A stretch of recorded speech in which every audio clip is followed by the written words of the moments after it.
What is sexy? Is it Tina Turner in her little red leather dress? Pedro Pascal doing anything? Nicole Kidman in her Dom role or her power play role in Baby Girl? I'm a member of the queer community. I'm also a member of the kink community, and I'm here in my role as a dominatrix. And that means I'm an expert in BDSM. And I think the smell of leather is incredible. And I love the drip of candles. And I love hemp wrapped around the body. And I think that all of that is sexy. BDSM is a type of adult play, all consenting, where we get to play out different roles and different fantasies. You might think, when I say BDSM, of bondage, domination, sadism, masochism, and it's all that, and that's super sexy. But BDSM is also a healing modality, and that's the idea I want to leave you with today.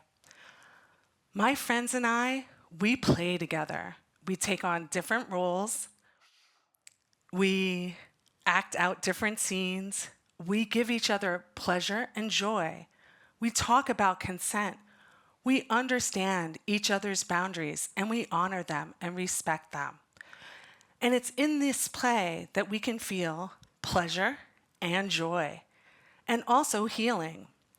Because when you have created a safe space where people can be uninhibited, they can transform themselves. They can be happier, more joyful. And I believe a society that allows us to express all of our sexualities and all of our genders in the way that we desire is a healthier, happier society.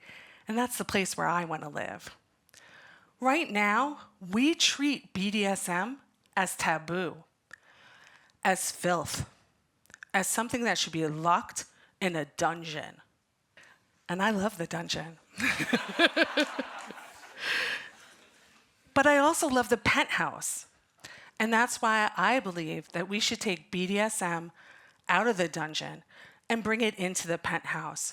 Because when the rules and the protocols of BDSM are followed safely, we can be different types of people.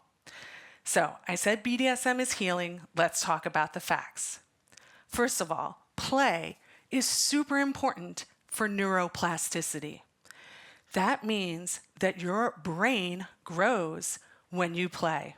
The Journal of Consciousness studied BDSM players, and what they found is that BDSM folks, we're having more fun, we're happier, and we are finding better states of flow. They also tested cortisol levels, which is the stress hormone, and found that both dominants and submissives had lower cortisol levels. So that's the facts. Now I'm going to tell you about some stories. I'd like to tell you about a person who I'm going to call Jim. Jim came to me and he had a terrible, debilitating type of fear.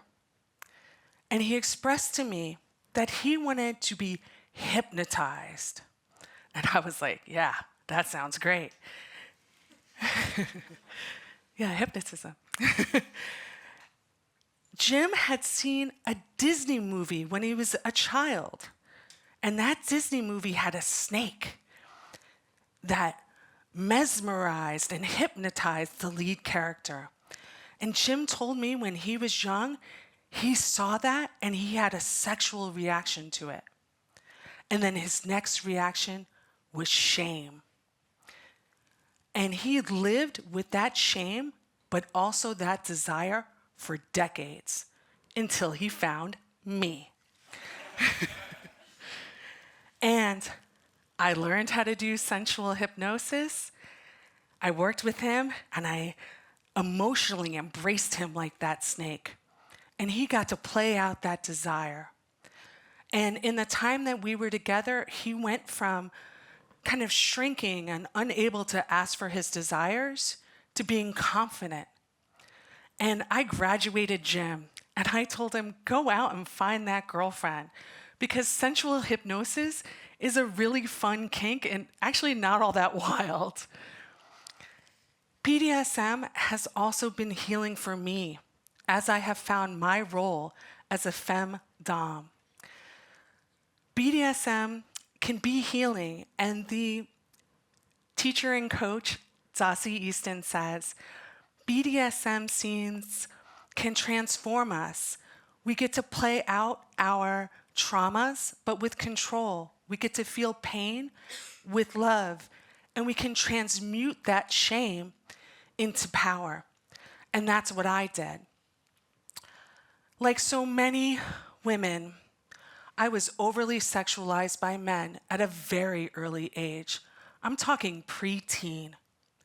I have survived countless incidents of sexual harassment and sometimes even sexual violence. And that used to make me have low self-worth. I took it in on myself, created shame inside of me. And whenever I would be in a room that was majority men, I would feel fear. I would shrink. And then, as I found BDSM, and I found my role as the dominant, I found men who literally got on the floor and begged to kiss my feet. They put me on a pedestal. They worshiped me like a goddess. They treated me like gold.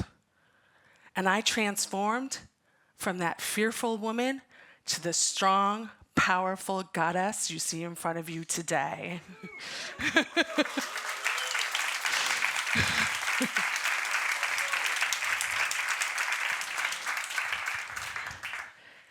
Not only can you find yourself in these roles with power, domination, submissive, sadist, masochist, but you might also find healing in the expression of your gender. When I'm a dominatrix, I get to play different roles. Sometimes I'm the naughty librarian. Sometimes I'm the very, very mean girl. Sometimes I'm daddy. And you can be my princess. Sometimes I'm goddess. And all of the time, I'm a person who creates safe space so that I can nurture the people I'm playing with, so that they can feel uninhibited, so that they can truly express themselves. And this includes in gender.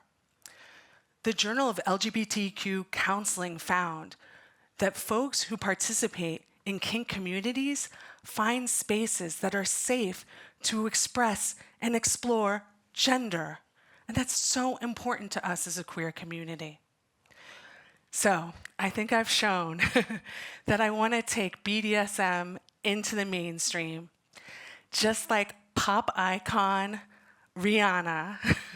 Sticks and stones may break my bones, but chains and whips excite me. BDSM can be a space where you can connect closer in your relationships. It's a space where you can be happier and more joyful. And to me, that's the kind of society that I want us all to live in. I want to take us out of the closet, out of the shadows, out of the dungeons, and into healing spaces so that we can be uninhibited in our sexuality and who we really want to be. So I encourage you today, I'm trying to give you a little key to help you unlock your shadow and unlock your shame. And I encourage you to try BDSM play, because you might just find joy and pleasure and experience BDSM as a healing modality.